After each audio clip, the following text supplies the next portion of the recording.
Social experiment time again. Ito, lumang tsinelas ko, pudpud na, papalitan ko na. Instead na itapon ko, i-donate ko na lang. Tingnan niya.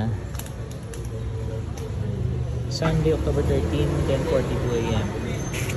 Experiment natin. Nasabit ko sa harap ng bahay namin. Tapos tingnan natin kung mamaya balikan natin kung nandito pa. Ayan. Gaya ng sabi ko sa inyo. Ayan. Mamaya pagbalik ko wala na yun. Kaysa itapon, mas mabuting pakikinabangan ng iba. Alright? Time check. October 15, 11:26. Naalala nyo, nagsabit ako ng plastic. Yung luma kong tsinelas, tatapon ko na. Pero sinabit ko dito sa labas ng bahay namin. Check natin kung may kumuha na.